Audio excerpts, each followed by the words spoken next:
powered by SBD Green Energy and Infra India Private Limited. ROF, Reality, Opportunity, Future. Associate sponsor मेरे परिवार में प्यार का स्वाद, मधुसागर शुद्ध देसी घी। Partner white and blue, the spirit of life. Print partner Aaj समाज।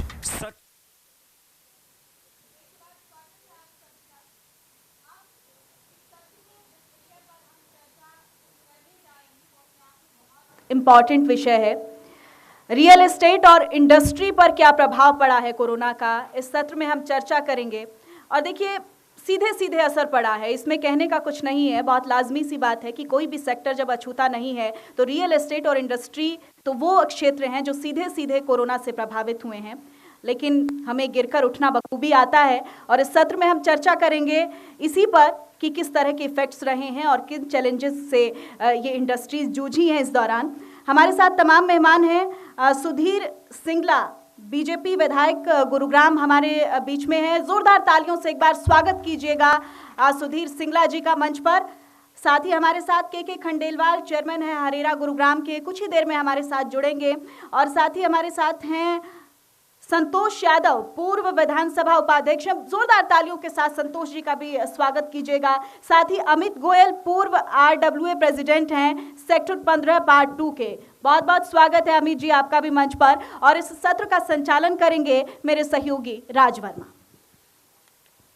लगातार इंडिया न्यूज हरियाणा अपनी उस जिम्मेदारी को निभा रहा है जहां मीडिया का वो प्रहरी बनकर जो न केवल खबरों की बात करता है बल्कि समाज को जागरूक करने की जिम्मेदारी भी बखूबी निभाता है। और उसी जिम्मेदारी को निभाते हुए आज इंडिया न्यूज हरियाणा गुरुग्राम में शपथ कार्यक्रम का आयोजन कर रहा है। और जिसका मकसद, क्योंकि इस कोरोना काल में जिस तरह का संकट एक मंडराया है, एक वैश्विक संकट जहां हर कोई जूझ रहा है, उन चुनौतियों से, उन मुश्किलों से बाहर निकलने की एक जो कोशिश कर रहा है, उस सब के बीच हम एक शपथ यहां सभी को दिलाना चाहते हैं कि कोरोना को अगर हराना है, इस लड़ाई में अगर हमें जीत हासिल करनी है तो हमें जागरूक होना होगा, हमें जिम्मेदार होना होगा।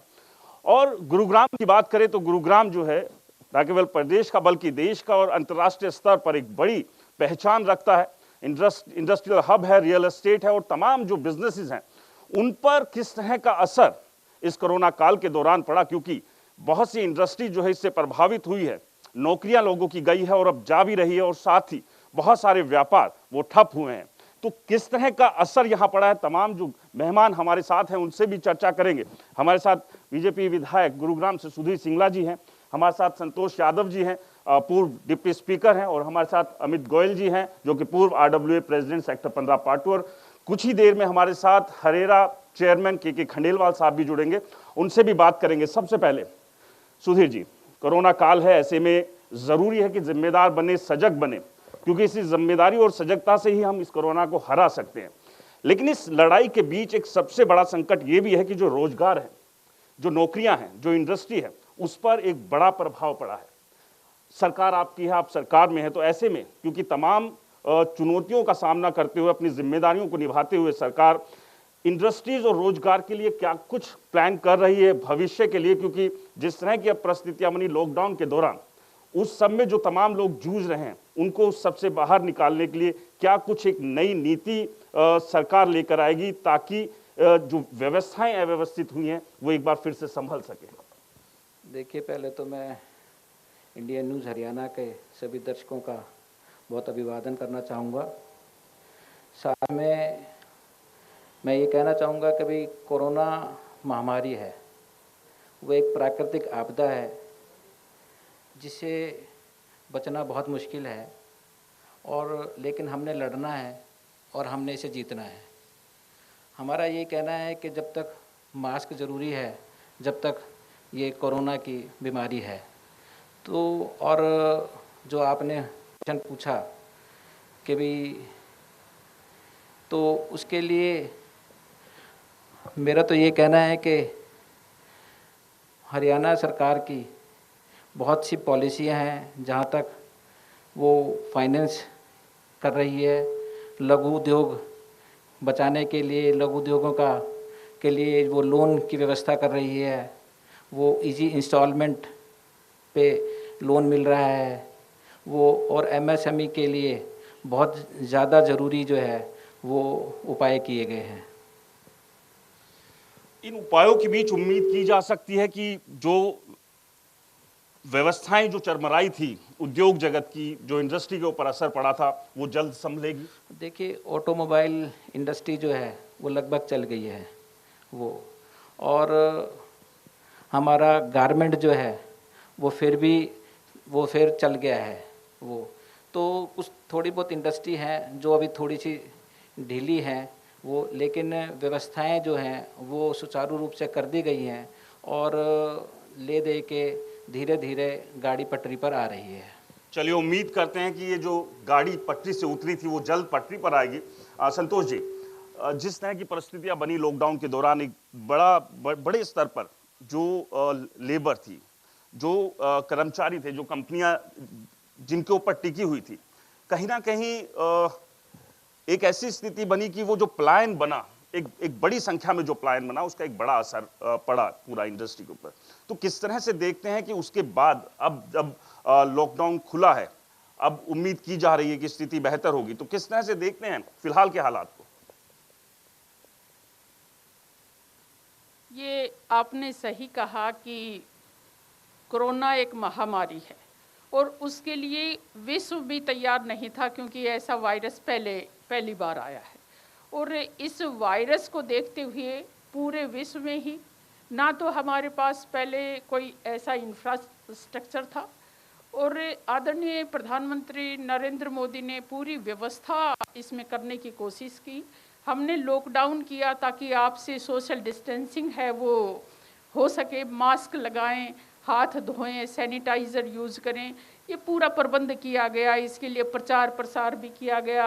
आप जैसे सोशल मीडिया के ये प्रचार के माध्यम से सोशल मीडिया की तरफ से प्रशासन ने भी बहुत व्यवस्था की। लेकिन इस दौरान इंफ्रास्ट्रक्चर में भी सुधार आया। हमने अच्छी लैब्स तैयार करी, सारा प्रबंध किया गया, और डायग्नोस्टिक सेंटर्स भी काफ़ी मात्रा में किए गए, कोविड सेंटर भी बनाए गए, हॉस्पिटल्स में 25% रिजर्वेशन भी दी गई।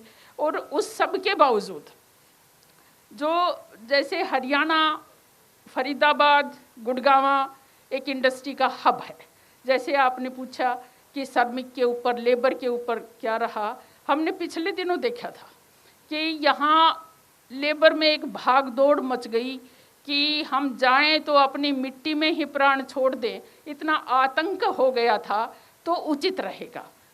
गवर्नमेंट ने व्यवस्था की, सैकड़ों के लगभग श्रमिक ट्रेनें यहाँ पर उपलब्ध कराई, और यहाँ सामाजिक संस्थाओं ने, सरकार ने भोजन की व्यवस्था भी कराई। प्रशासन पूरी तरह से सक्रिय रहा, लेकिन बहुत कुछ सुधारात्मक यहाँ पर हुआ और स्थिति ऐसी आई, कोविड की हर तरह से कोशिश की गई कि इस पर काबू पाया जाए, लेकिन एक ये वेव की तरह से आया। सितंबर में हाई पहुंचकर फिर नीचे गिरावट आई, फिर अब दोबारा, क्योंकि फेस्टिव सीजन है, दोबारा शुरू हाई के ऊपर है। अब हमें ये करना पड़ेगा, जैसे आदरणीय नरेंद्र भाई मोदी ने 7वें अपने संबोधन में कहा है कि जब तक वैक्सीन नहीं, जब तक दवाई नहीं, तब तक कोई ढिलाई नहीं। और इसके लिए अब हरियाणा गवर्नमेंट ने भी बहुत सी पॉलिसीज़ बनाई हैं कि श्रमिक दोबारा से अपने फैक्ट्री शुरू हों, उनको रियायत भी दी गई है। फैक्ट्री मालिक को, इंडस्ट्री मालिक को भी रियायत दी गई हैं, जैसे बिजली बिल में कटौती की गई है, 15% तक की कटौती की गई है, टर्म लोन भी दिया गया है। जी,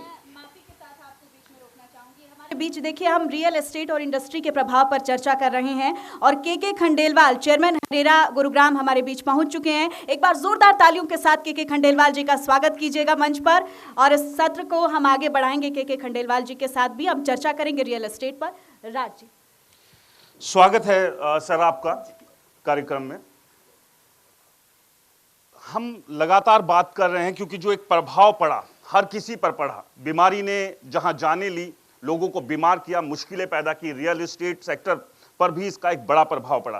के खंडेलवाल साहब हमारे साथ है, हरेरा गुरुग्राम चेयरमैन है। सर, किस तरह से देखते हैं, क्योंकि रियल एस्टेट की बात की जाए तो पहले भी कहीं ना कहीं स्थिति जो है वो मुश्किलों के दौर से गुजर रही थी और इस कोरोना ने उन मुश्किलों को कितना बढ़ाया? सर। आदरणीय मैडम और हमारे गुड़गांव के विधायक जी,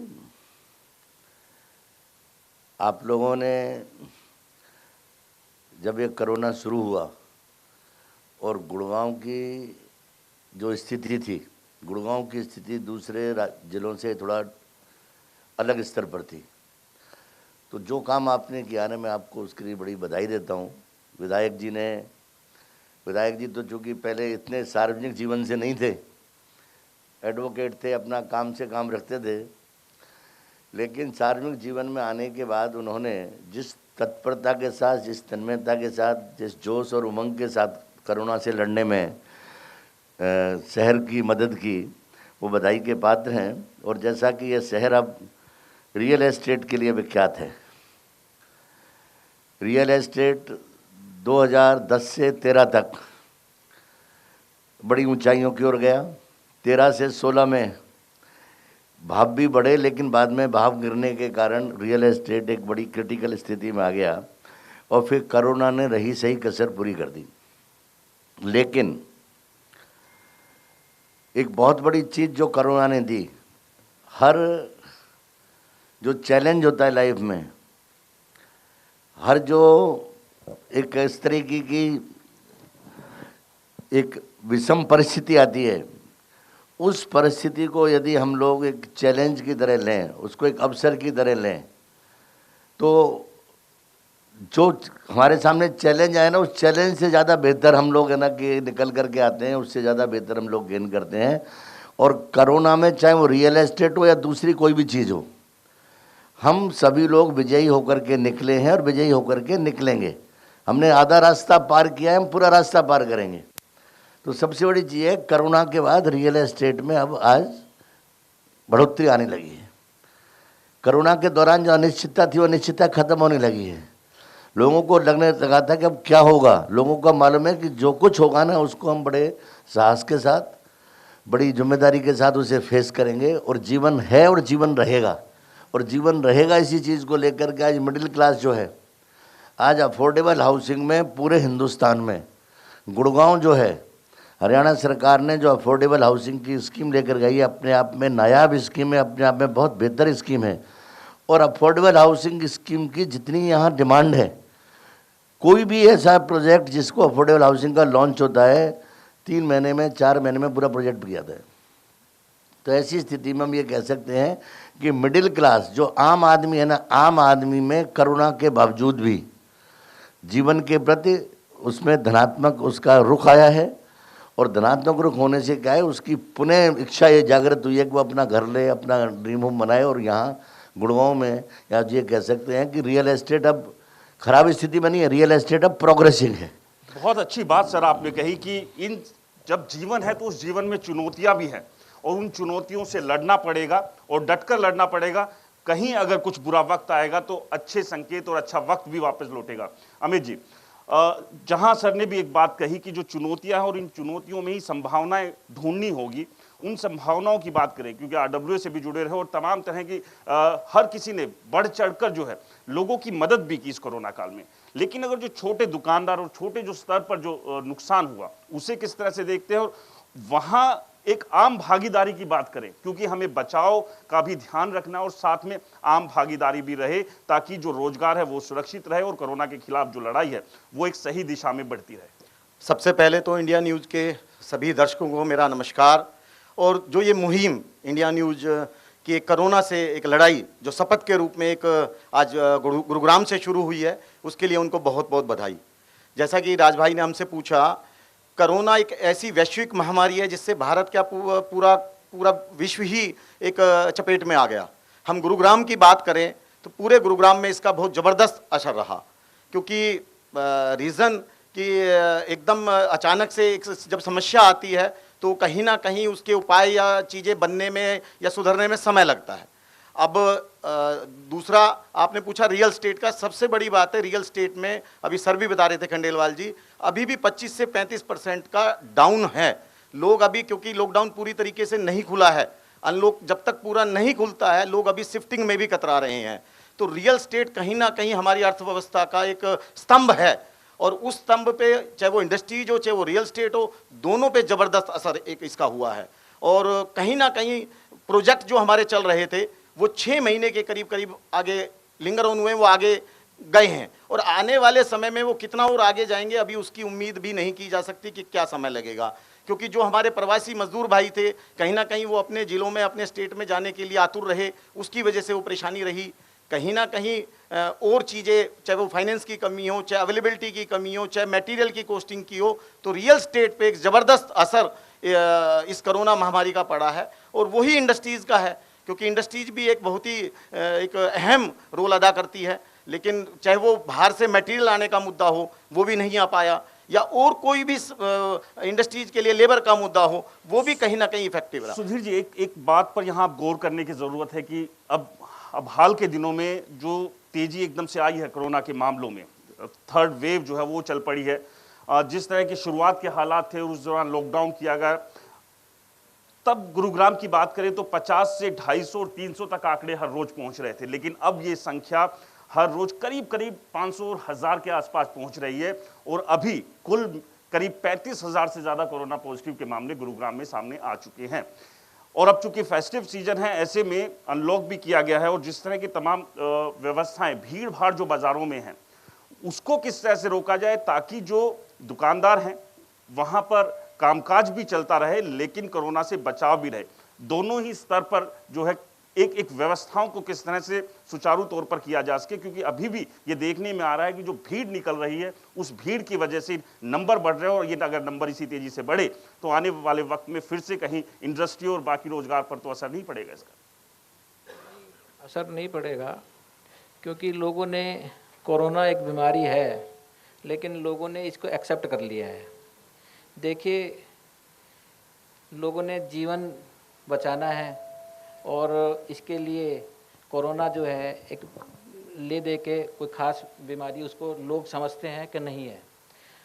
अब बाज़ार में चले जाओ, पूरा रश है वो, लेकिन बाज़ार के अंदर अगर सोशल डिस्टेंसिंग अपनानी पड़ेगी वो, लेकिन ये कहा जाए कि सोशल डिस्टेंसिंग ना अपनाओ वो, तो कोरोना बढ़ता है।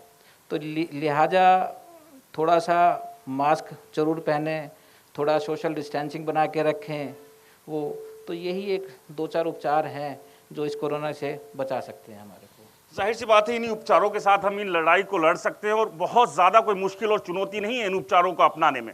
बस यही है, जागरूक और जिम्मेदार होना होगा। संतोष जी, लगातार हमने बात की कि जो जिस तरह से एक पलायन की स्थिति बनी, अभी भी जो एक स्किल्ड जो लेबर थी वो कहीं ना कहीं पूरी तरह से पहुंचे नहीं है। इंडस्ट्री चल तो पड़ी है लेकिन वो रफ्तार नहीं मिल पाई है। तो ये सब चुनौतियां तो है ही, और साथ में अब नंबर भी बढ़ रहे हैं। जिस तरह से सुधीर सिंगला जी ने भी कहा कि एहतियात बरतना होगा तभी जाके व्यवस्थाएं ठीक हो सकती है। तो क्या लगता है कि सरकार, सरकारी एजेंसीज और इंडस्ट्री सबकी सहभागिता से किस तरह से चीज़ों को बेहतर किया जा सके ताकि रोजगार भी खतरा ना हो? क्योंकि कोरोना के बाद अगर भूखमरी वाली स्थिति आ गई तो आप समझिए कि एक के बाद एक जो है मुश्किलें और ज़्यादा बढ़ेंगी। जायज़ है, आपने उचित कहा है कि अब दोबारा कोरोना स्टेप पर जा रहा है, फेस्टिव सीजन है, और सर्दी के आगमन पर फ्लू, इन्फ्लुएंजा वगैरह दूसरी भी बीमारियां हो जाती हैं, इनमें थिनर डिफरेंस है। लेकिन जैसे सिंगला जी ने कहा, लोग बागों ने इसे मान लिया है कि इसके साथ जीवन यापन करना है। सरकार अपना पूरा प्रयत्न कर रही है, प्रशासन पूरा प्रयत्न कर रहा है, सामाजिक संस्थाएं पूरा प्रयत्न कर रही हैं कि इससे बचाव किया जाए। लोगों की सहभागिता की बहुत ज़्यादा ज़रूरत है, और इंडिया न्यूज़ जैसे चैनल हैं वो पूरी तरह से लगे हुए हैं कि लोगों को जागरूक किया जाए। और सरकार ने पीछे भी अब विधानसभा सत्र में भी 75% नौकरियां देने की बात कही है, टर्म्स लोन भी बड़े सस्ते किए हैं, युवाओं के रोजगार के लिए बहुत सी सुविधा देने का कार्य किया गया है। तो इसमें लोगों के प्रति आकर्षण है। एग्रो क्लस्टर्स भी गाँव में बनाए गए हैं कि उनका रुझान बढ़े और व्यक्ति को, लोगों को रोजगार मिले, उनकी तरफ दोबारा से जाकर इस देश को हम सशक्त बनाएं, आत्मनिर्भर बनाएं। और मुझे जानकर ये भी अच्छा लगा कि अक्टूबर में जीएसटी रिटर्न भी काफ़ी आई है और लोगों का उत्साह बढ़ा है। चलिए, उम्मीद है इसी उत्साह के साथ हम कोरोना को हराएंगे। सर, रियल एस्टेट की बात, क्योंकि हरेरा एक उम्मीद है उन लोगों के लिए जो कहीं ना कहीं त्रस्त थे बिल्डर्स से, क्योंकि जो एक डिले हो रहे थे प्रोजेक्ट, जो गाढ़ी कमाई थी उसका भी पता नहीं था, और घर की तो बात छोड़ ही दीजिए। उसके बाद जब हरेरा आया तो वो उम्मीद बढ़ी और आप लोगों ने लगातार एक बेहतर काम किया और लोगों का विश्वास एक बार फिर आया। अब इस कोरोना काल के बीच हरेरा किस तरह की चुनौतियां देखता है, क्योंकि कहीं ना कहीं बिल्डर को भी पूरी तरह से अगर दबा दिया तो मुश्किलें वहां भी होगी कि जो डिले था प्रोजेक्ट्स का वो और ज्यादा बढ़ जाएगा। तो किस तरह से देखते हैं इन सारी चुनौतियों को? देखो कि जैसा कि मैंने पहले कहा कि क्रिटिकल समय जा चुका है। लॉकडाउन था, लेबर गई, लेकिन आज यदि देखा जाए तो लेबर की, कोई भी स्किल्ड लेबर की कमी नहीं है। त्योहारों पर जो लेबर जाती है, हर बार जाती थी, अब भी जाएगी। जो प्रोजेक्ट स्ट्रेस प्रोजेक्ट थे उन्हें छोड़ करके जो प्रोजेक्ट पहले चालू हालत में थे मार्च से पहले, उन प्रोजेक्ट्स में से इक्का दुक्का प्रोजेक्ट छोड़ सकते हो, अब सभी प्रोजेक्ट दोबारा चल रहे हैं। निराशा के वातावरण से हम बाहर आ चुके हैं। एक बड़ी अच्छी बात है हिंदुस्तान के बारे में, भारतीयता के बारे में, कि पंडित दीनदयाल उपाध्याय एक बात कहते थे, एकात्म मानववाद की बात करते थे। वह एकात्म मानववाद क्या है? मन की मजबूती हो, तन की तंदुरुस्ती हो और आत्मा की शुद्धि हो। हमारे अंदर जो हमें लड़ने की ताकत मिली ना कोरोना से, इसमें इन तीनों चीज़ों का योगदान रहा। मजबूत मन के साथ हमने इसकी लड़ाई को लड़ा, तन की तंदुरुस्ती को बनाए रखा और आत्मा की शुद्धि भी उसमें उतनी सहायक रही। बहुत बड़ी चुनौती थी ये, लेकिन आज जब आप देख रहे हैं कि वर्ल्ड हेल्थ ऑर्गेनाइजेशन की आज एक बैठक चल रही है, उस बैठक का टॉपिक क्या है? अगली महामारी की तैयारी। एक महामारी से उभरे नहीं है, दूसरी महामारी की तैयारी। इस प्रकार की चुनौतियां बदलते हुए विश्व में, जहां की चीज़ें कॉम्प्लिकेटेड हैं और भी आएंगी, और हमें चाहे मतलब इसको कहो कि जैसे सिंगला साहब ने कहा कि भाई लोगों ने इसको अपनी उसमें मान लिया है, लोगों ने इसको एक्सेप्ट कर लिया है, तो ये एक्सेप्टेंस जो है ना, ये हमारी उस लंबी दूसरी लड़ाई के लिए तैयारी है। यदि हमने एक्सेप्टेंस किया, अपने आप को मजबूत किया है, तो हम ये कहना चाहते हैं हम किसी भी प्रकार की महामारी से लड़ सकते हैं। एक जो चीज़ होती है ना, आदमी के अंदर सबसे बड़ा यानी जो चीज़ मानी जाती है वो मानी जाती है उसका रुख। एक बड़ी पुरानी आपने वो सुनी होगी कि गुब्बारे बेचने वाला जो आदमी होता है ना, जब गुब्बारे की बिक्री कम होती है तो उस लाल गुब्बारे में, पीले गुब्बारे में, नीले गुब्बारे में हीलियम भर देता है। बच्चे फिर देखते हैं और वो हवा में उड़ाता रहता है उन्हें। फिर बिक्री कम होती है, फिर डाल देता है। तो एक बच्चा गुब्बारे वाले के पास आया, बोला कि अंकल ये बताओ कि लाल गुब्बारा उड़ रहा है, नीला उड़ रहा है, पीला उड़ रहा है, क्या काला गुब्बारा भी उड़ेगा?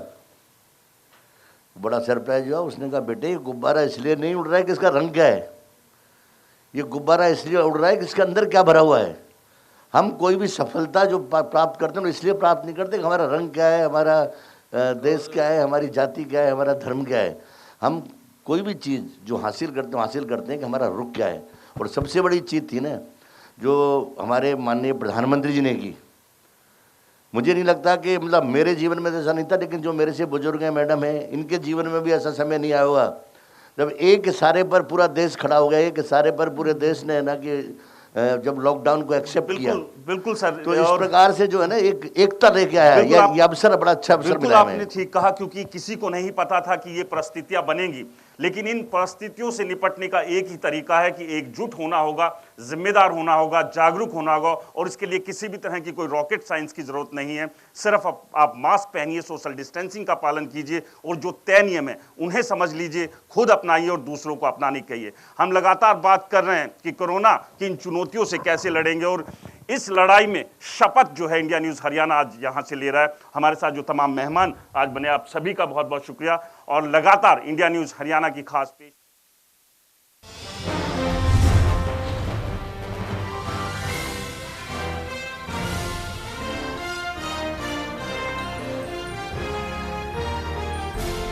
Co-powered by SBD Green Energy and Infra India Private Limited. ROF, Reality, Opportunity, Future. Associate sponsor मेरे परिवार में प्यार का स्वाद, मधुसागर शुद्ध देसी घी। Partner white and blue the spirit of life. Print partner Aaj Samaj, सच जो आप जानना चाहते हैं।